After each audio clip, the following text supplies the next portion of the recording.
ক্যাম্পাসগুলো মাদকের আখড়ায় পরিণত হয়েছে। 19 মে 2025 দৈনিক সমকালের রিপোর্ট হলো মাদক সন্ধ্যা হলে ক্যাম্পাসে বসছে মাদকের আসর। দৈনিক কালের কণ্ঠে 2017 সালের নভেম্বরের 4 তারিখ এডিটোরিয়াল করা হয়েছে, সেখানে বলা হয়েছে ঢাবি এবং বুয়েট মাদকের আখড়া। আমাদের বিশ্ববিদ্যালয়গুলো যখন মাদকের আখড়ায় পরিণত হয়েছে তখন আমরা বুকে হাত দিয়ে এটা বলতে পারি আমাদের মাদ্রাসাগুলোতে 1% মাদকাসক্তি নেই। এটার পেছনে মূল কারণ হচ্ছে সেখানে কোরআনুল কারীম শেখানো হয়। এই কোরআনকে যদি আমাদের প্রাইমারি থেকে বিশ্ববিদ্যালয় পর্যন্ত আমরা আনতে পারি তাহলে মাদক থাকবে না। আপনি একটা দেখাবেন যে খরচ হবে কয়েক হাজার কোটি টাকা খরচ হবে, কিন্তু আপনার এই মাদকাসক্ত লোকগুলো যখন ছিনতাই করছে, তারা যখন হসপিটালে ভর্তি হচ্ছে, মাদকাসক্তি নিরাময় কেন্দ্রে ভর্তি হচ্ছে, তখন আমার রাষ্ট্রের টাকা যাচ্ছে না, রাষ্ট্রের বিশৃঙ্খলা তৈরি হচ্ছে না।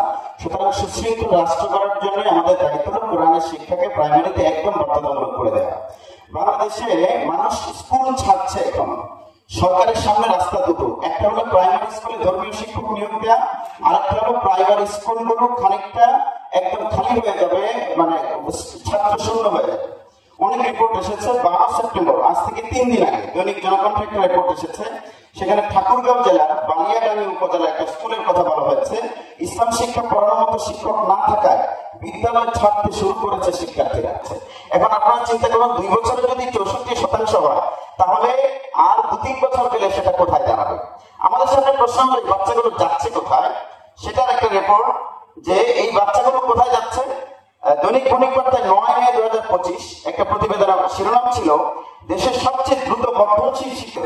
দেখুন, আমাদের প্রাইমারি স্কুলগুলোতে সরকার বেতন দেয়, শিক্ষকদেরকে প্রশিক্ষণ দেওয়া এবং পিটিআই আছে আলাদা, 67টা পিটিআই আছে তাদেরকে ট্রেনিং করানোর জন্য, স্কুলের ভবন আছে, সুন্দর মনোরম গেট আছে, উপবৃত্তি আছে, মিড ডে মিল আছে। বলা যেতে পারে প্রাইমারি স্কুলে বাচ্চাদেরকে পড়ালে বাচ্চারা উল্টো সামান্য বেতন পায়, এটা বলা যেতে পারে। আর মাদ্রাসায় উল্টো বেতন দিয়ে পড়তে হয়। এরপরেও কেন মানুষ 1 বছরে 95% স্টুডেন্ট মাদ্রাসায় পারলো? রাষ্ট্রকে সেটা চিন্তা করতে হবে।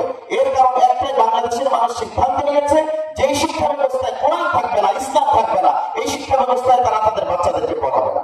তারা এখন বিকল্প হিসেবে এখন সরকারকে চিন্তা করতে হবে তারা কি প্রাইমারি স্কুলে ধর্মীয় শিক্ষক দেবে নাকি স্কুলগুলোকে খালি করবে। যদি তারা খালি করতে চায় আমাদের কোনো কথা নেই।